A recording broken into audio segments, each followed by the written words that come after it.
ଦୀର୍ଘ 92 ବର୍ଷ ତଳର ଏକ ପୁରୁଣା ଟେଷ୍ଟ ରେକର୍ଡକୁ ଭାରତ ଭାଙ୍ଗି ଦେଇଛି। ଭାରତ ଦକ୍ଷିଣ ଆଫ୍ରିକା 5 ଦିନିଆ ଟେଷ୍ଟ 5 ସେସନରେ ଶେଷ ହୋଇଯିବା ସହ ଏହି ରେକର୍ଡ ହୋଇଛି। ନ୍ୟୁଲ୍ୟାଣ୍ଡ କ୍ରିକେଟ ପଡ଼ିଆରେ ଦକ୍ଷିଣ ଆଫ୍ରିକାକୁ ଭାରତ 7 ୱିକେଟରେ ପରାସ୍ତ କରିଛି।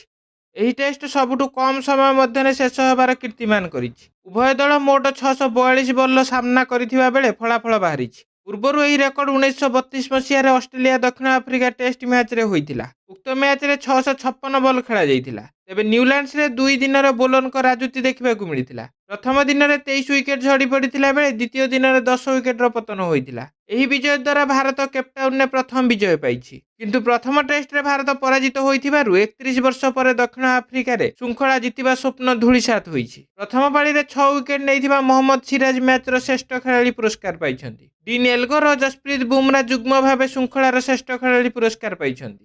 ଗୁରୁବାର ଅସମାପ୍ତ ଦ୍ୱିତୀୟ ପାଳି 62ରେ 3ରୁ ଘରୋଇ ଦଳ ଗୁରୁବାର ଖେଳିବା ଆରମ୍ଭ କରିଥିଲେ ହେଁ ଆଉ 114 ରନ୍ ଯୋଡ଼ିବା ପରେ ଅଲ୍ ଆଉଟ୍ ହୋଇଥିଲା। କେବଳ ମାକ୍ରମ ଏକମାତ୍ର ଖେଳାଳି ଭାବେ ଭାରତୀୟ ବୋଲରଙ୍କୁ ଗୋଟିଏ ପଟରୁ ଜବାବ ଦେବା ସହ କଷ୍ଟକର ପିଚ୍ରେ ସାହସିକ ଶତକ ଅର୍ଜନ କରିଥିଲେ। ସେ 103 ବଲ୍ରୁ 17 ଚୌକା ଓ 2 ଛକା ସହାୟତାରେ 106 ରନ୍ କରି ଅଲ୍ ଆଉଟ୍ ହୋଇଥିଲେ। ପ୍ରଥମ ପାଳିରେ ମହମ୍ମଦ ସିରାଜ ଘରୋଇ ଦଳର ବ୍ୟାଟିଂ କ୍ରମକୁ ଧ୍ୱଂସ କରିଥିବା ବେଳେ ଦ୍ୱିତୀୟ ପାଳିରେ ଯଶପ୍ରୀତ ବୁମରା 6 ୱିକେଟ୍ ନେଇ ଭାରତକୁ ଜିତାଇବାରେ ଅନ୍ୟତମ ବଡ଼ ଯୋଗଦାନ ଦେଇଥିଲେ। ମୁକେଶ କୁମାର 2, ସିରାଜ ଓ ପ୍ରସିଦ୍ଧ କ୍ରିଷ୍ଣା 1 ଲେଖାଏଁ ୱିକେଟ୍ ପାଇଥିଲେ। ଦକ୍ଷିଣ ଆଫ୍ରିକା ଦ୍ୱିତୀୟ ପାଳି 176 ରନ୍ରେ ସମାପ୍ତ ହେବା ପରେ ଭାରତ ସମ୍ମୁଖରେ 79 ରନ୍ର ଲକ୍ଷ୍ୟ ଧାର୍ଯ୍ୟ ହୋଇଥିଲା। ଏହି ଲକ୍ଷ୍ୟକୁ ୟଶସ୍ୱୀ ଜୟସ୍ୱାଲ 28, ଶୁଭମ ଗିଲ୍ 10, ବିରାଟ କୋହଲି 12ଙ୍କୁ ହରାଇ ଭାରତ 12 ଓଭରରେ ହାସଲ କରିଥିଲା। ଅଧିନାୟକ ରୋହିତ ଶର୍ମା 16 ଓ ଶ୍ରେୟସ ଆୟର 4 ରନ୍ କରି ଶେଷ ପର୍ଯ୍ୟନ୍ତ ଅପରାଜିତ ଥିଲେ।